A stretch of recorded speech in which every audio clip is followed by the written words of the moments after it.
জন্য যথেষ্ট। হাদিসে যা কিছু আছে এটা আমাদের কোনো প্রয়োজন নেই, কিন্তু ধর্মীয় অনুশাসনগুলি মেনে চলার ক্ষেত্রে, ধর্মীয় বিধিবিধান পালন করার ক্ষেত্রে হাদিস ছাড়া কি ইসলাম পরিপূর্ণ? হাদিস ছাড়া কি ইসলাম জানা, এরপরে মানা কি সম্ভব? এ ব্যাপারে এক নাতিদীর্ঘ তথ্যবহুল আলোচনা উপস্থাপনের চেষ্টা করব ইনশাআল্লাহ। রাসূল সাল্লাল্লাহু আলাইহি ওয়াসাল্লাম বিদায় হজের ভাষণে প্রায় লক্ষাধিক সাহাবীকে লক্ষ্য করে বলেছিলেন, তারাক্তু ফিকুম আমরাইন লান তাজিল্লু মা তামাসসাকতুম বিহিমা কিতাবিল্লাহি ওয়া সুন্নাতে নাবিয়্যিহি। আমি তোমাদের মাঝ থেকে চলে যাব, দুটি জিনিস রেখে যাচ্ছি, ছেড়ে যাচ্ছি তোমাদের নিকটে। যারা এই দুটি জিনিসকে আঁকড়ে ধরবে তারা কখনোই লাঞ্ছিত হবে না, বঞ্চিত হবে না, পদভ্রষ্ট হবে না। বেহেমা কিতাবিল্লাহ, ছেড়ে যাওয়া দুটি বস্তুর প্রথমটি হলো আল্লাহর কিতাব, আর দ্বিতীয়টা হলো আমার সুন্নাত। তাহলে বোঝা যাচ্ছে মানুষ বিপদগামী হবে না, মানুষ পদভ্রষ্ট হবে না, মানুষ লাঞ্ছিত বঞ্চিত হবে না দুটি জিনিসকে ধরে রাখলে। এই দুটি জিনিসের একটা হলো কোরআন, দ্বিতীয়টা হলো হাদিস। হেদায়েতের উপরে থাকার জন্য কোরআন অনুসরণ করা যেমন জরুরি, হাদিসের অনুসরণ করাও তেমনই জরুরি। কোনোটি ছাড়াই অথবা দুটির একটির উপরে অটল থেকে হেদায়েতের উপরে থাকার আশা করা যায় না। পরের যে বিষয়টা আমরা জানি, ওহী মূলত দুই প্রকার।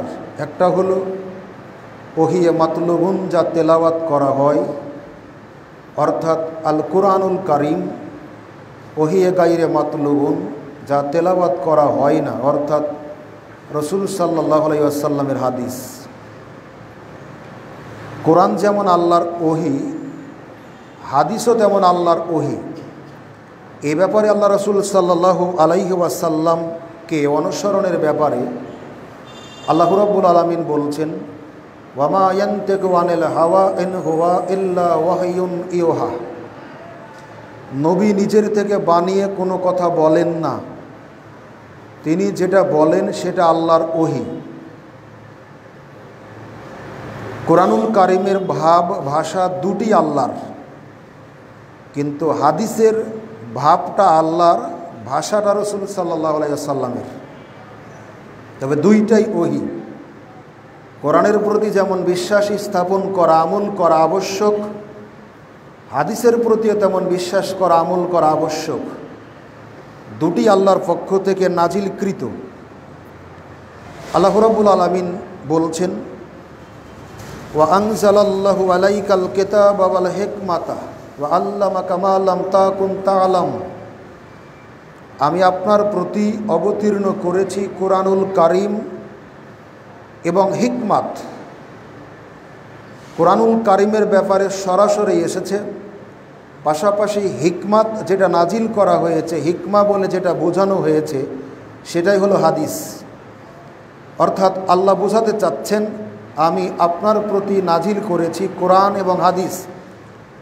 ওয়া আল্লামাকা মা লাম তাকুন তা'লাম, এবং আপনাকে এমন কিছু বিষয় আমি শিক্ষা দিয়েছি ইতিপূর্বে যেটা আপনার জানা ছিল না। ওয়া কানা ফাযলুল্লাহি আলাইকা আযীমান, আর এটা আল্লাহর পক্ষ থেকে আপনার উপরে চরম একটা সফলতা, চরম একটা অনুগ্রহ। অতএব শরিয়াতে, ইসলামে, মুসলিমদের কাছে কোরআনের গুরুত্ব যেমন অপরিসীম, একইভাবে হাদিসের গুরুত্ব তেমন অপরিসীম। একদল মানুষ পৃথিবীতে আসবে যারা কোরআনকে মূল্যায়ন করবে কিন্তু হাদিসকে মূল্যায়ন করবে না, এটা নতুন নয়। এ ব্যাপারে রসুল আকরাম সাল্লাল্লাহু আলাইহি ওয়াসাল্লাম বলেছেন, আলা ইন্নী উতিতুল কুরআনা ওয়া মিসলাহু মাহু, সাবধান জেনে রাখো আমি কোরআন প্রাপ্ত হয়েছি এবং তার সাথে অনুরূপ কিছু বলতে যেটা বোঝানো হয়েছে সেটাই হলো হাদিস। আলা ইউশাকু ও রাজুলুন সব আনুন আলা আরিকাতিহি ইয়াকুলু আলাইকুম বেহাজাল কুরআন, সেই জামানার মানুষেরা তাদের গদিতে হেলান দিয়ে বসে থাকবে আর দাবি করবে আমাদের নিকটে মওজুদ আছে আল্লাহর কোরআন, মিন হালালেন ফাআল্লিহু, আমরা এর ভিতরে যেটাকে হালাল পাবো সেটাকেই হালাল জানব। হাদিসের ভিতরে যেটা হালাল আছে এটাকে আমরা হালাল হিসেবে মানব না। ওয়ামা ওয়াজাত্তুম ফীহি মিন হারামিন ফাহাররামুহু, আর এর ভিতরে যা হারাম আছে এটাকে আমরা হারাম জানব। ওয়া ইন্নামা হাররামা রাসূলুল্লাহ সাল্লাল্লাহু আলাইহি ওয়াসাল্লাম কামা হাররামা আল্লাহু, তবে সাবধান জেনে রাখবে আল্লাহ যেভাবে হারাম করেছেন আর রসুল সাল্লাল্লাহু আলাইহি ওয়াসাল্লাম যেটা হারাম করেছেন, এই হারাম করাটা আল্লাহর হারাম করার মতোই। মানে রসুল সাল্লাল্লাহু আলাইহি ওয়াসাল্লাম যে বিষয়টাকে হারাম করেছেন এই হারাম করাটা আল্লাহর হারাম করার মতোই। অতএব কোরআনে যেটা পাবে হারাম হিসেবে, কোরআনে যেটা পাবে হালাল হিসেবে, এটাতেই হারাম এবং হালালের দিক দিয়ে সীমাবদ্ধ নয়, বরং হাদিসের ভিতরে যেরকম হালাল হারাম তুলে ধরা হয়েছে একইভাবে কোরআনেও তুলে ধরা হয়েছে। দুইটির প্রতি বিশ্বাস স্থাপন করা মুসলিম জীবনের জন্য অপরিহার্য। এর পরের বিষয় হলো হাদিস হলো কোরআনুল কারিমের ব্যাখ্যা। কোরআনুল কারিমের যত বিষয় তুলে ধরা হয়েছে, বর্ণনা করা হয়েছে, উল্লেখ করা হয়েছে, প্রত্যেকটা বিষয়ের পূর্ণাঙ্গ ব্যাখ্যা দেওয়া হয়েছে হাদিসের ভিতরে। আল্লাহ রাব্বুল আলামিন বলেন, ওয়া আনজালনা ইলাইকা যিকরা লিতুবাইয়িনা লিন-নাসি মা নুযিলা ইলাইহিম ওয়া লাআল্লাহুম ইয়াতাফাক্কারুন, আমরা আপনার নিকটে জিকির অর্থাৎ কোরআন নাজিল করেছি যাতে আপনি লোকদের উদ্দেশ্যে নাজিলকৃত বিষয়গুলি তাদের নিকটে ব্যাখ্যা করে দেন এবং যাতে তারা চিন্তা গবেষণা করতে পারে। বিশেষ করে এর আগে আলোচনা করা হয়েছে কোরআনুল কারিমে সলাত আদায়ের কথা বলা হয়েছে যে তোমরা সলাত আদায় করো, রুকুকারীদের সাথে রুকু করো, জাকাত দাও, কিন্তু কোরআনুল কারিমের ভিতরে কোনো জায়গাতে বলা হয়নি যে দুই সেজদাতে এক রাকাত হয়, তাশাহুদ কখন পড়তে হবে, সালাম কখন ফিরাতে হবে, দোয়ায়ে মাসুরা কখন পড়তে হবে, কি পরিমাণ সম্পদ থাকলে জাকাত দেওয়া লাগবে, এ ব্যাপারে কিন্তু কোরআন চুপ থেকেছে। এমনি করে আর অনেক শরিয়াতের বিধিবিধানের কথা কোরআন মাজিদে বলা হলেও বিস্তারিত ব্যাখ্যা, বিস্তারিত পদ্ধতি, বিস্তারিত নিয়ম রসুল করিম সাল্লাল্লাহু আলাইহি ওয়াসাল্লামের জীবনের ভিতর নিহিত অন্য কোথাও নয়।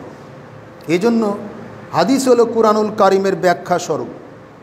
পরের বিষয়, কেউ যদি দাবি করে আমি মুমিন, আমি মুসলিম, তাহলে যতগুলি বিষয়ের প্রতি ঈমান আনা, বিশ্বাস করা জরুরি, তার মধ্যে গুরুত্বপূর্ণ একটা বিষয় হলো হাদিসের প্রতি বিশ্বাস করা। হাদিসের প্রতি বিশ্বাস করে কেউ মুমিন হতে পারে না, শুধু কোরআনের উপর বিশ্বাস করে কেউ মুমিন হতে পারে না, ঠিক একইভাবে কেউ হাদিসের উপর বিশ্বাস করে মুমিন হতে পারে না। মুমিন হওয়ার জন্য কোরআনের উপর বিশ্বাস করা যেমন জরুরি, হাদিসের প্রতি বিশ্বাস করাও তেমন জরুরি।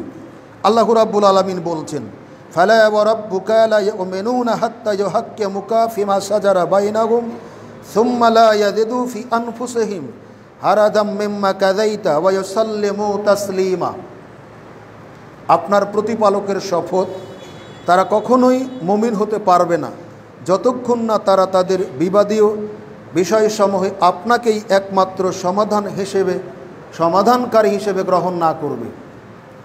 ফায়সালাকারী হিসেবে নবীকে যদি গ্রহণ না করি, সমাধানকারী হিসেবে যদি আমরা গ্রহণ না করি, ফায়সালাকারী হিসেবে যদি গ্রহণ না করি, তাহলে আমরা কেউ মুমিন হতে পারবো না। যেহেতু রাসূলুল্লাহ সাল্লাল্লাহু আলাইহি ওয়াসাল্লাম হাদিসের ভিত্তিতে, ওহির ভিত্তিতে বিচার ফায়সালা করে থাকেন, অতএব কোরআনের প্রতি যেমন বিশ্বাস করলে মুমিন হওয়া যায়, একইভাবে হাদিসের উপর বিশ্বাস করা সাপেক্ষেই মুমিন হতে পারে, বিকল্প পদ্ধতিতে নয়। অতঃপর আপনার দেওয়া ফায়সালা সম্পর্কে তাদের মনে কোনোরূপ দ্বিধা সংকোচ পোষণ না করবে এবং অবনত চিত্তে তা গ্রহণ না করবে। রসুল সাল্লাল্লাহু আলাইহি সাল্লাম যেটা ফায়সালা দিবেন, এই ফায়সালার ব্যাপারে কোনো সন্দেহ না করে, কোনো যুক্তি দাঁড় না করে, কোনো দ্বিধা বিভক্তি না করে, হিংসা বিদ্বেষ না করে অবনত চিত্তে মেনে নেওয়াই হলো মুমিনের বৈশিষ্ট্য। এজন্য মুসলিম জীবনে হাদিসের অনুসরণ, পঠন পাঠন অত্যন্ত জরুরি। পরের বিষয়, হাদিস মেনে নেওয়া উম্মতের উপরে অপরিহার্য, এক কথায় ফরজ। আল্লাহ রাব্বুল আলামিন হাদিসকে অনুসরণের ব্যাপারে, নবীকে অনুসরণের ব্যাপারে বলছেন, ওয়ামা আতাকুমুর রাসূলু ফাখুযুহু ওয়ামা নাহাকুম আনহু ফান্তাহু। তোমাদের রসুল তোমাদেরকে যা কিছু দেন, যা কিছু প্রদান করেন, এটাকে তোমরা গ্রহণ করো, আঁকড়ে ধরো, আমল করো। আর যেটা থেকে তিনি তোমাদেরকে নিষেধ করেন, বারণ করেন, সেটা থেকে তোমরা দূরে থাকো। তা রসুল সাল্লাল্লাহু আলাইহি ওয়াসাল্লাম আদেশ করেছেন হাদিসের মাধ্যমে, নিষেধও করেছেন হাদিসের মাধ্যমে, আর আল্লাহ আদেশ করেছেন কোরআনের মাধ্যমে, নিষেধও করেছেন কোরআনের মাধ্যমে। আল্লাহর আদেশ নিষেধ করা মাধ্যম কোরআন, রসুলের আদেশ। অতএব আপনাকে আমাকে শরীয়ত মানার ক্ষেত্রে কোরআনের অনুসরণ যেমন জরুরি, হাদিসের অনুসরণও তেমন জরুরি। হাদিসের অনুসরণ যদি আমরা না করি, রসুলের অনুসরণ যদি আমরা না করি, তাহলে আল্লাহ আমাদের উপরে সন্তুষ্ট হবেন না। আল্লাহকে সন্তুষ্ট করার, আল্লাহকে রাজি করার, আল্লাহকে খুশি করার, আল্লাহর দয়া পাওয়ার, আল্লাহর রহমত পাওয়ার একটা মাধ্যম হল, তারা যদি আমার ভালোবাসা পেতে চায়, অনুগ্রহ পেতে চায়, নৈকট্য লাভ করতে চায়, আমার রহমত পেতে চায়, আমার দয়া পেতে চায়, ফাত্তাবিউনি, তাহলে তারা যেন আমার অনুসরণ করে। রসুলের অনুসরণের মাধ্যমে আল্লাহর ভালোবাসা নিহিত। পরের অংশে বলছেন, যদি কেউ রসুলকে ভালোবাসে, শর্ত রসুলকে ভালোবাসলে, আনুগত্য করলে, ইউহিব্বুকুমুল্লাহ, আল্লাহও তোমাদেরকে ভালোবাসবেন। রাসূলের আনুগত্যের মাধ্যমে, রসুলের অনুসরণের মধ্যে আল্লাহর ভালোবাসা নিহিত। এজন্য তিনি বলছেন, যদি তোমরা আল্লাহর নৈকট্য লাভ করতে চাও, তাহলে রাসূলের অনুসরণ করো। রসুলকে যারা অনুসরণ করবে, আল্লাহ সুবহানাহু ওয়া তাআলা তাদেরকে ভালোবাসবেন। যাকে ভালোবাসবেন তার সাথে আরও সম্পর্ক হবে কি, ওয়াগফির লাকুম যুনুবাকুম। যাদেরকে আল্লাহ ভালোবাসবেন, তিনি তাদের জীবনের যাবতীয় পাপকে ক্ষমা করে দিবেন। শর্ত রসুলের অনুসরণ, হাদিসের অনুসরণ। হাদিস যদি আমরা মেনে চলি, হাদিসের অনুসরণ যদি আমরা করি, হাদিসের আদেশ নিষেধকে যদি আমরা কোরআনের আদেশ নিষেধের সাথে মেনে চলি, আল্লাহ রাব্বুল আলামিন বলছেন, আমি ওই মানুষদেরকে ভালোবাসবো আর তাদের জীবনের যাবতীয় পাপকে ক্ষমা করে দিব। কারণ আল্লাহ হলেন ক্ষমাশীল এবং পরম দয়ালু। এরপর আর একটা বিষয়, আপনি শুধু কোরআন মানবেন, হাদিস মানবেন না। আপনি শুধু কোরআন মেনেই নিজেকে মুমিন দাবি করবেন, আপনি হাদিস না মেনেই নিজেকে মুমিন দাবি করবেন, এই দাবি আপনার আমার ভুল। অর্থাৎ হাদিস অনুসরণ করা ছাড়া কেউ মুমিন হতে পারে না। যারা হাদিসের বিরোধিতা করে তারা কাফের, যারা হাদিসের বিরোধিতা করে তারা কাফের, যারা হাদিসের বিরোধিতা করে তারা মুমিন নয়, তারা কাফের। আল্লাহ পাক বলছেন, কুল আতিউল্লাহা ওয়ার রাসূলা ফাইন তাওয়াল্লাউ ফাইন্নাল্লাহা লা ইউহিব্বুল কাফিরিন। হে রাসূল, আপনি বলুন, হে পৃথিবীর মানুষ, তোমরা আনুগত্য করো আল্লাহর এবং তার রাসূলের। আনুগত্য করো আল্লাহর অর্থাৎ কোরআনের, আনুগত্য করো রাসূলের অর্থাৎ হাদিসের। তোমরা আল্লাহ এবং তার রাসূলের তথা কোরআন এবং হাদিসের অনুসরণ করো। ফাইন তাওয়াল্লাউ ফাইন্নাল্লাহা লা ইউহিব্বুল কাফিরিন, তবে যারা কোরআন থেকে হাদিস থেকে মুখ ফিরিয়ে নিবে, বিমুখ হবে, জেনে রাখবে আল্লাহ কোনো কাফেরকে ভালোবাসেন না। অর্থাৎ যারা শুধু কোরআনকে ভালোবাসে, হাদিসকে ভালোবাসে না, তারা কখনো মুসলিম নয়, মুমিন নয়, তারা কাফের। আর যারা কাফের আল্লাহ সুবহানাহু ওয়া তাআলা তাদেরকে ভালোবাসেন না। এর পরের বিষয়, দুনিয়াবী জীবনে মানুষ হিসেবে আমরা বহু ফিতনা ফাসাদ দ্বন্দ্বের সম্মুখীন হই, বিচার ফায়সালার সম্মুখীন হই। আমরা দুনিয়াবী ক্ষেত্রে অনেক নিয়ম কানুন কিন্তু মানি, ধর্মীয় ক্ষেত্রে গোঁড়ামি করি, জেদ করি, অহংকার করি, হঠকারিতা করি, নিজের রায়কে, নিজের মতকে, নিজের ব্যক্তিত্বকে প্রতিষ্ঠা করার জন্য অনেক কিছু করি, যার ফলে সমাজ থেকে অনেক বিশৃঙ্খলা কখনো দূরীকরণ করা সম্ভব হয় না। যেমন কোনো সমস্যা দেখা দিলে সচেতন মানুষ হিসেবে আমরা পারিবারিকভাবে সমাধান করার চেষ্টা করি। পারিবারিকভাবে ব্যর্থ হলে আমরা স্থানীয় মেম্বারের শরণাপন্ন হই, সে যখন ব্যর্থ হয় আরেকটু উপরে চেয়ারম্যানের শরণাপন্ন হই, চেয়ারম্যান ব্যর্থ হলে এমপির কাছে, এমপি ব্যর্থ হলে মন্ত্রীর কাছে। এভাবে প্রশাসনিকভাবে আমরা থানা, কোর্ট কাচারি, বিভিন্ন হাইকোর্ট, সুপ্রিম কোর্ট পর্যন্ত গড়াই। তার মানে আপনাকে দিয়েই যে সব সমস্যার সমাধান হবে এমনটি ভাবা যাবে না। আপনাকে দিয়ে, আমাকে দিয়ে সব সমস্যার সমাধান নাও হতে পারে। এজন্য আল্লাহ রাব্বুল আলামিন বলছেন, ফাইন তানাযাতুম ফি শাইইন ফারুদ্দুহু ইলাল্লাহি ওয়ার রাসূলি ইন কুনতুম তুমিনুনা বিল্লাহি ওয়াল ইয়াউমিল আখির যালিকা খায়রা ওয়া আহসানু তাওয়িলা। যদি কোনো বিষয় নিয়ে মতপার্থক্য সূচিত হয়, বিবাদ মীমাংসা করা সম্ভব না হয়, তাহলে তোমরা জেদ করবে না, হঠকারিতা করবে না। এটা নিয়ে বহুদিন ধরে তোমরা গণ্ডগোল, বিবাদ, ফাসাদ, বিশৃঙ্খলা সৃষ্টি করে রাখবে না। বিতর্কিত বিষয়টাকে উভয় পক্ষ, বাদী এবং বিবাদী দুইজনই বিতর্কিত বিষয়টাকে, অমীমাংসিত বিষয়টাকে, যে বিষয়টা তোমরা ফায়সালা করতে পারোনি, এই বিষয়টিকে অর্পণ করো, ছেড়ে দাও, প্রত্যার্পণ করো, অর্পণ করো আল্লাহ এবং তার রাসূলের উপরে। এটা নিয়ে জেদ করো না, ছেড়ে দাও আল্লাহর উপরে, ছেড়ে দাও রসুলের উপরে। একদিকে বলা হচ্ছে আল্লাহর উপরে ছেড়ে দেওয়ার কথা, পাশাপাশি বলা হচ্ছে রসুলের উপরে ছেড়ে দেওয়ার কথা। তাহলে এই ক্ষেত্রেও, বিবাদ ফায়সালাগুলি করার ক্ষেত্রেও আল্লাহকে যেভাবে মানতে হবে, রসুল সাল্লাল্লাহু আলাইহি সাল্লামকে একইভাবে মানতে হবে। আল্লাহ নিজে বলেছেন, ফাইন তানাযাতুম ফি শাইইন ফারুদ্দুহু ইলাল্লাহি ওয়া রাসূলি, বিতর্কিত বিষয় তোমরা সমর্পণ করো আল্লাহ এবং তদীয় রাসূলের উপরে। যদি তোমরা আল্লাহর প্রতি এবং পরকালের প্রতি বিশ্বাস স্থাপন করে থাকো। এখানে আর একটা বিষয়, আমরা দাবি করি মুমিন, দাবি করি বিশ্বাস করছি আল্লাহর উপরে, দাবি করছি বিশ্বাস করছি রসুলের উপরে, কিন্তু আল্লাহ এবং তার রসুলের ফায়সালা মেনে নিচ্ছি না, বিতর্ক করতে আছি, সমাধান করছি না, চেষ্টাও করছি না। এটা মুমিনের বৈশিষ্ট্য নয়। মুমিনের বৈশিষ্ট্য হলো, যদি কেউ আল্লাহর প্রতি বিশ্বাস করে, রসুলের প্রতি বিশ্বাস করে, তাহলে বিতর্কিত বিষয়টাকে অর্পণ করতে হবে আল্লাহ এবং তার রাসূলের দিকে। এরপরের বিষয়, হাদিসের অনুসরণ মানেই হলো আল্লাহর অনুসরণ। একটু জটিল, একটু কঠিন। হাদিসের অনুসরণ করা মানেই আল্লাহর অনুসরণ করা। কেন? হাদিসের অনুসরণ করা মানে নবীর অনুসরণ করা হওয়া লাগতো, আর কোরআনের অনুসরণ মানে আল্লাহর অনুসরণ হওয়া লাগতো। সহজ কথা, কিন্তু এখানে কুলটা কি? হাদিসের অনুসরণ মানে আল্লাহর অনুসরণ। কিভাবে? প্রথম দিকে শুরুতে আয়াত পড়েছিলাম, ওয়ামা ইয়ানতিকু আনিল হাওয়া ইন হুয়া ইল্লা ওয়াহিয়ুন ইউহা। নবী নিজের থেকে বানিয়ে কোনো কথা বলেন না, তিনি যেটা বলেন সেটা আল্লাহর ওহী। নবী যেটা বলেছেন সেটা যদি আল্লাহর ওহী হয়, আল্লাহর ওহী মানে আল্লাহর প্রত্যাদেশ, আল্লাহর কথা, আল্লাহর হুকুম, আল্লাহর আদেশ, আল্লাহর নিষেধ। তাহলে নবীর এই কথা মানা মানেই হলো আল্লাহর কথা মানা। এজন্য বলা হচ্ছে যে হাদিসের অনুসরণ মানেই আল্লাহর অনুসরণ।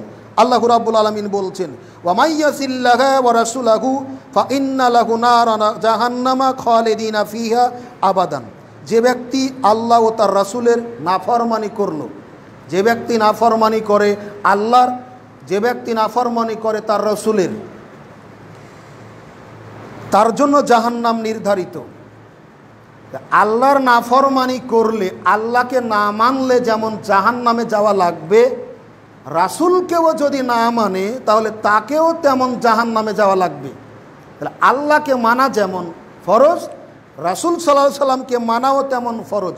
আর কেউ যদি তাকে না মানে তাহলে তাকে জাহান্নামে যেতে হবে, সেখানে সে স্থায়ীভাবে বসবাস করবে বা অবস্থান করবে।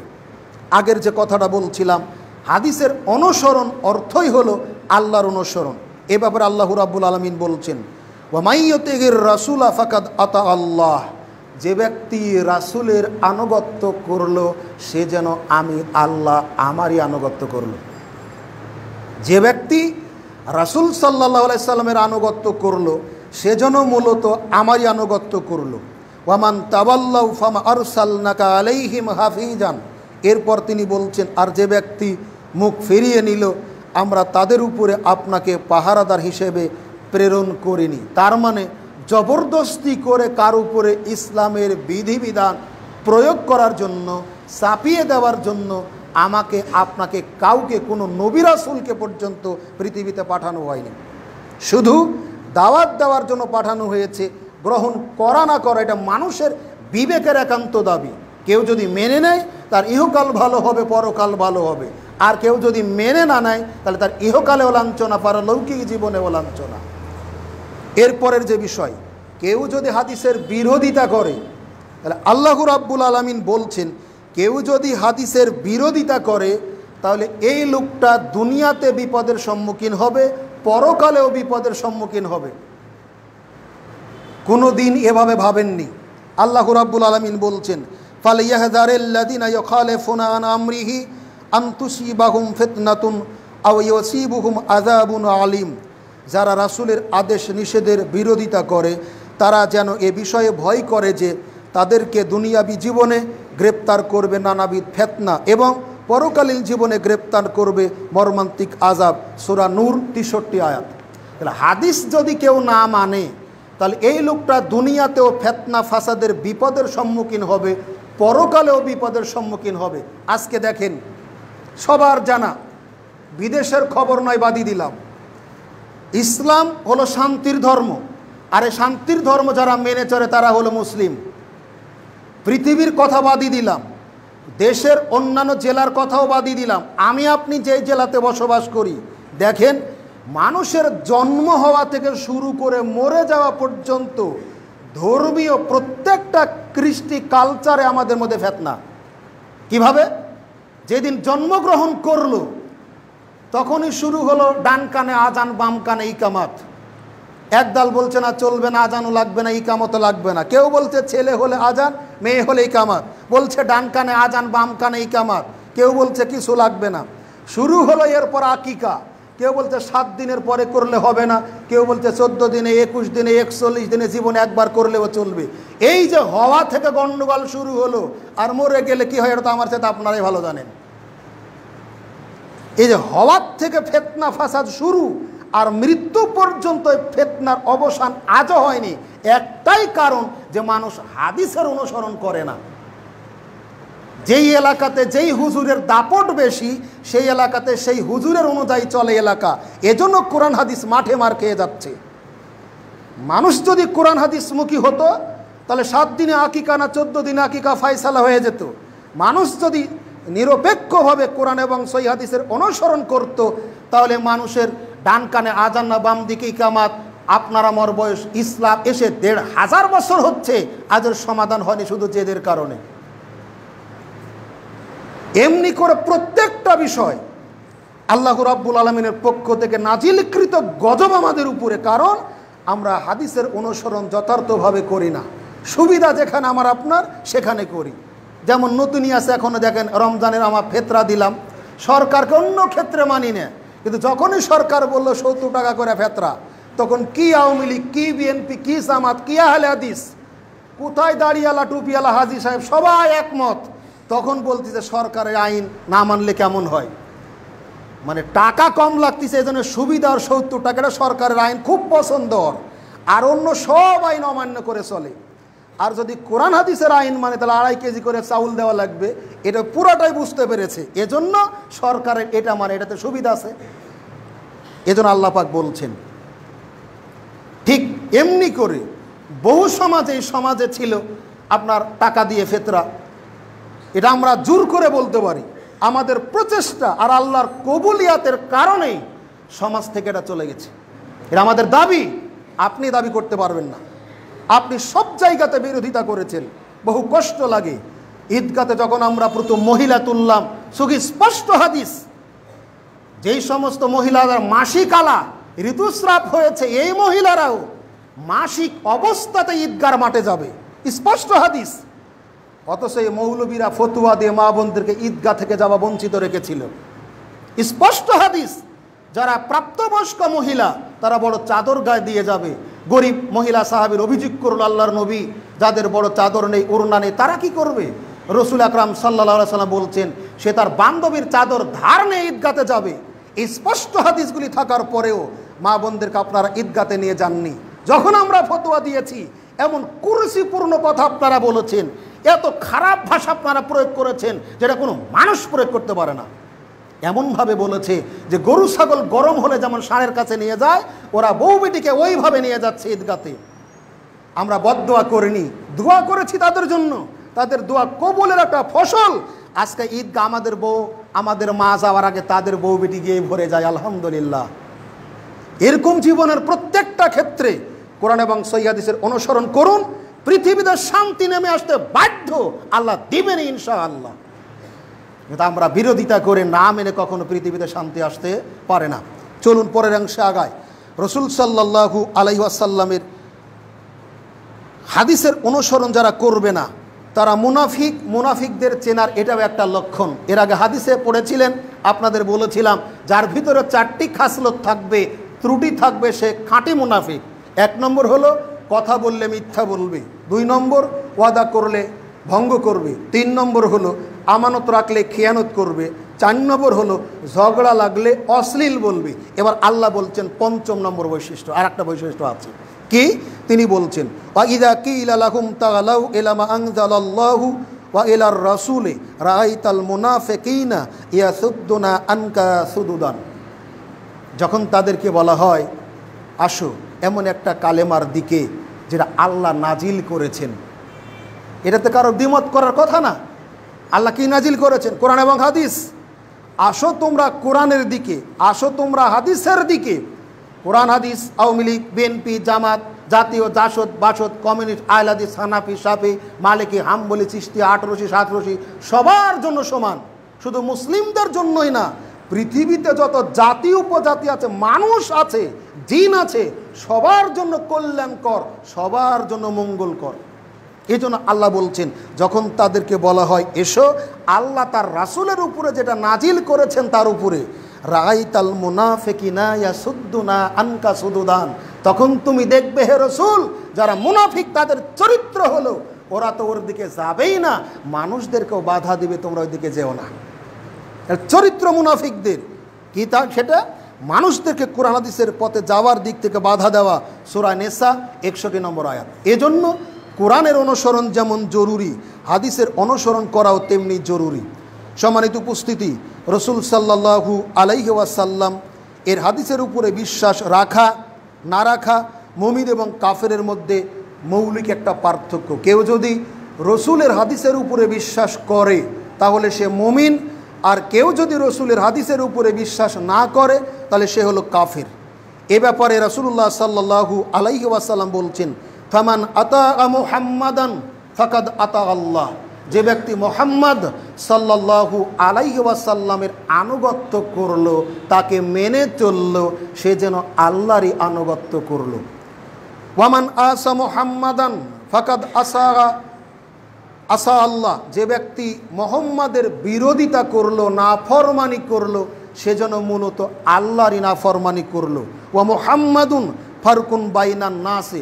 আর মুহাম্মদ সাল্লাল্লাহু আলাইহি ওয়াসাল্লাম হলেন মানুষের মধ্যে পার্থক্য নির্ণয়কারী। মুহাম্মদই পার্থক্য নির্ণয় করবে। মুহাম্মদ একবারে মানদণ্ড, মাপ করার একটা যন্ত্র। যে তাকে মানবে সে হলো মুমিন, যে তাকে মানবে না সে হলো কাফের। দুধের ভিতরে আঙ্গুল দিলে মাপ করে যে আপনার আঙ্গুল, দুধের ভিতর কোনটা বেশি গাঢ় কোনটা পাতলা বেশি আঙ্গুল বলে দেয়। আঙ্গুল যেমন দুধ ভালো মন্দ পার্থক্য করার মানদণ্ড যন্ত্র হিসেবে ব্যবহার করেন, ঠিক মুহাম্মদ সাল্লাল্লাহু আলাইহি সাল্লাম কে কাফের আর কে মুমিন এটা পার্থক্য করার মানদণ্ড হলেন তিনি। তাকে যারা মানবে তারা হলো মুমিন, আর তাকে যারা মানবে না তারা হলো কাফের। এরপরের অংশ, হাদিস অমান্য যারা করবে তাদেরকে জাহান্নামে যেতে হবে। কোরআন শুধু মানবেন, হাদিস মানবে না, জান্নাতে যেতে পারবেন না। রাসূল সাল্লাল্লাহু আলাইহি সাল্লাম বলছেন, কুল্লু উম্মতি ইয়াদখুলুনাল জান্নাতা ইল্লা মান আবা, আমার প্রতিটি উম্মত জান্নাতে যাবে, ইল্লা মান আবা, তবে যারা আবা অসম্মত এরা ছাড়া এরা জান্নাতে যাবে না। কিলা ওয়া মান আবা, জিজ্ঞাসা করা হলো আল্লাহ রাসূল আবা কারা? জান্নাতে যেতে চাইবে না এমন মানুষ পৃথিবীতে নাই। এখনো যদি বলা হয় জান্নাতে কে কে যাবেন হাত তোলেন, যারা শুধু শুক্রবারে নামাজ পড়েন তারাও হাত তুলবেন, যারা 5 ওয়াক্ত পড়েন তারাও হাত তুলবেন। আরে মুসলিমরা তো তুলবে, জান্নাত এমন একটা রহমত বরকত নিয়ামতে ভরা, অমুসলিমরাও হাত তুলবে, কেউ জান্নাত থেকে নিরাশ হতে চাইবে না। কিন্তু রাসূল সাল্লাল্লাহু আলাইহি সাল্লাম বলছেন, কুল্লু উম্মতি ইয়াদখুলুনাল জান্নাতা, আমার প্রত্যেকটা উম্মত জান্নাতে যাবে।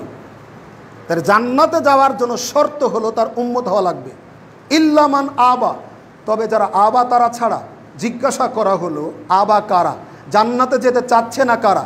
তখন তিনি বলছেন, মান আতাআনি, যারা আমার আনুগত্য করবে দাখালাল জান্নাত, তারা জান্নাতে যাবে। এখানে জান্নাতে যাওয়ার জন্য শর্ত হলো রসুলের অনুসরণ করা। রসুলের যারা অনুসরণ করবে, হাদিসের যারা অনুসরণ করবে তারা জান্নাতে যাবে। ওয়ামান আসানি, আর যারা আমার অবাধ্যতা করবে, হাদিস মেনে চলবে না, ফাকাদ আবা, তারা হলো অসম্মত, এরা জান্নাতে যেতে পারবে না। এখন আপনি বলতে পারেন, আমার তাহাজ্জুদের পরিমাণ বেশি, হজ করেছি বহুবার, উমরা করেছি বহুবার, দান করি বহু, আমার টাকাতেই মসজিদ হয়েছে। মুহাম্মাদের উম্মত যদি না হয় এই নেকি দিয়েই তো জান্নাতে যাওয়া যাবে? অসম্ভব। রাসূল সাল্লাল্লাহু আলাইহি ওয়াসাল্লাম বলেছেন, ওই আল্লাহর কসম যার হাতে আমার জীবন, আমি পৃথিবীতে এসেছি, আমার উপরে যেটা অবতীর্ণ হয়েছে এটা যদি কোনো কাফেররা শুনেছে, তাই সেটা ইহুদি হোক অথবা খ্রিস্টান হোক, আমি যেটা নিয়ে প্রেরিত হয়েছি এর উপরে বিশ্বাস না করে কেউ যদি মারা যায় তার থাকার জায়গা হবে জাহান্নাম। লম্বা চড়া একটা হাদিসের অংশ বিশেষ, 3 জন সাহাবীর ঘটনা মনে থাকার কথা।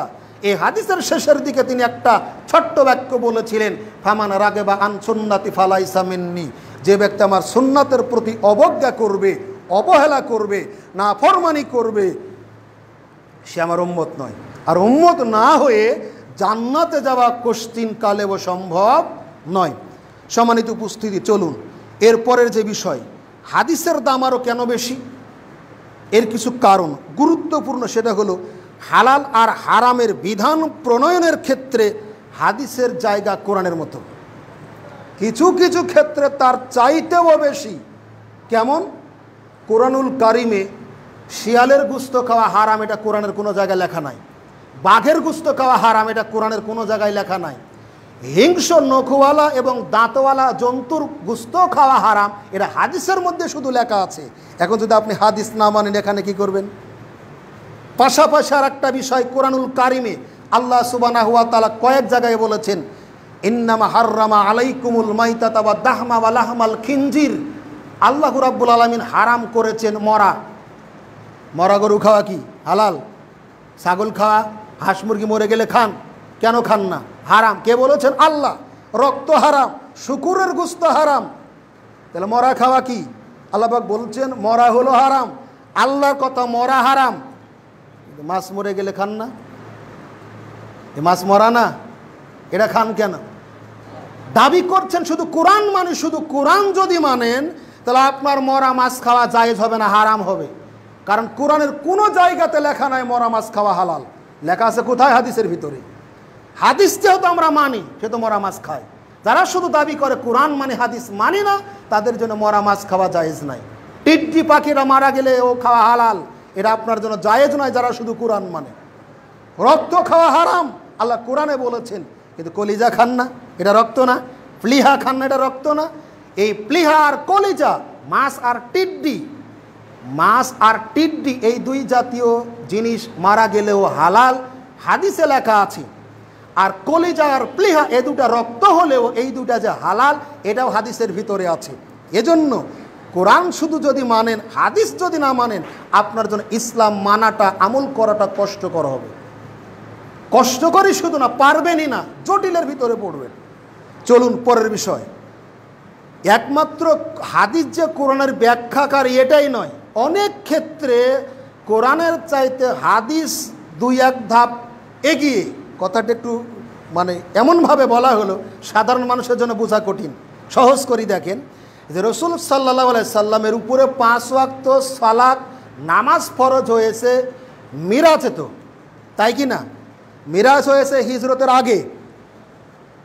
রাসূল সাল্লাল্লাহু আলাইহি সাল্লাম যখন মক্কা থেকে মদিনা হিজরত করলেন, এই হিজরত করার আগে কিন্তু মিরাজ হয়েছে। তাহলে মিরাজের রাত্রিতে 5 ওয়াক্ত সালাত ফরজ, তাই তো? এটা সবার জানা। কিন্তু ওযু করার পদ্ধতি সম্বলিত সূরা মায়েদার 6 নম্বর আয়াত 6ষ্ঠ হিজরিতে, মানে মিরাজ হওয়ার 6 বছর পরে নাজিল হয়েছে। বোঝাতে পারিনি আপনাদের কি বোঝাতে চাচ্ছি। তাহলে এই 6 বছর পর্যন্ত নবী কি ওযু ছাড়া নামাজ পড়েছেন? অবশ্যই না। কিসের ভিত্তিতে? অবশ্যই ওহীর ভিত্তিতে, হাদিসের ভিত্তিতে তিনি সালাত আদায় করেছেন, যেটার সত্যায়ন করা হয়েছে সূরা মায়েদার 6 নম্বর আয়াত দিয়ে 6 বছর পরে। যেখানে কোরআন ছিল না, রসুলের মাধ্যম দিয়ে আল্লাহ সুবহানাহু ওয়া তাআলা ওযুর বিধানটা প্রবর্তন করেছিলেন। তাহলে ক্ষেত্র বিশেষে কখনো কখনো কোরআনের চাইতে হাদিসের দাম অনেক বেশি। আর এজন্যই তো বলা হয়েছে যারা রসুলের অনুসরণ করবে তারা যেন আল্লাহরই অনুসরণ করলো। আর রসুল যেহেতু ওহী ছাড়া কিছু বলেন না, যেটা তিনি বলেন সেটা আল্লাহর ওহী, অতএব তিনি যে পদ্ধতিতে ওযু করে সালাত আদায় করেছিলেন এটা আল্লাহর শেখানো পদ্ধতিতেই। চলুন পরের অংশ আমরা যাই। এরপরে আল্লাহ রাব্বুল আলামিন বলছেন যে বিষয়টা, হাদিসের অনুসরণ করা ছাড়া আমার আপনার জীবনের যত আমল আছে একটা আমলও থাকবে না, নষ্ট হয়ে যাবে। শুধু কোরআন যদি মানেন, হাদিস না মানেন, যদি আল্লাহকে মানেন, রসুলকে না মানেন, বিশেষ করে শেষ নবী মুহাম্মদ রাসূলুল্লাহ সাল্লাল্লাহু আলাইহি ওয়াসাল্লামকে আমরা না মানি, আমার আপনার কোনো আমল আল্লাহর নিকটে কবুল হবে না। আল্লাহ পাক বলছেন, ইয়া আইয়ুহাল্লাযিনা আমানু আতিকুল্লাহা ওয়া আতিকুর রাসূলা ওয়া লা তুবতিলু আমালাকুম। হে বিশ্বাসীগণ, তোমরা আল্লাহর আনুগত্য করো, রাসূলের আনুগত্য করো, এবং তোমরা তোমাদের আমলসমূহকে বিনষ্ট করো না। আমলগুলি কবুল পর্যায়ে নিয়ে যাওয়ার জন্য, আমলগুলি গ্রহণযোগ্য পর্যায়ে নিয়ে যাওয়ার জন্য দুটি শর্ত। 1 নম্বর হলো আল্লাহর অনুসরণ, দ্বিতীয় হলো রাসূলের অনুসরণ। আল্লাহ এবং তার রাসূলের অনুসরণ যদি না করি, আমার আপনার কোনো ইবাদত আল্লাহর নিকটে কবুল হবে না। আমার আপনার আমলগুলি আল্লাহর নিকটে কবুল আর মঞ্জুরিয়াতের পর্যায়ে নিয়ে যেতে হলে কোরআনের প্রতি যেমন বিশ্বাস স্থাপন করেন, ঈমান আনয়ন করেন, ঠিক একইভাবে হাদিসের প্রতি বিশ্বাস করে অনুসরণ করতে হবে। তাছাড়া জান্নাতে যাওয়া, আমলগুলি কবুল করিয়ে নেওয়া সম্ভব হবে না। সম্মানিত উপস্থিতি, এরপরে অনেক বিষয় শরিয়াতের যে বিষয়গুলি কোরআনুল কারিমে নেই, যেমন কবরের আযাব সম্পর্কে বিস্তারিত বিবরণ, ইমাম মাহাদি পৃথিবীতে আসবেন তার বিবরণ, ঈসা আলাইহিস সালাম পৃথিবীতে পুনরায় আসবেন তার বিবরণ, বিবাহ শাদীর ব্যাপারে আপনার একসাথে 2 বোনকে বিবাহ করা যায় না, এই অনেক বিবরণ, ব্যবসা বাণিজ্যের ক্ষেত্রে, মুআমালাতের ক্ষেত্রে বহু বিবরণ যেটা কোরআনুল কারিমে নেই, বিস্তারিত বিবরণ তুলে দেওয়া আছে রাসূল সাল্লাল্লাহু আলাইহি সাল্লামের জীবনীতে, আচার আচরণে। অতএব আমরা কোরআনের উপর যেমন বিশ্বাস করব, হাদিসের উপরে সমভাবে বিশ্বাস করব, আল্লাহর উপরে যেমন বিশ্বাস করব। বারুর রাউফুর রহিম।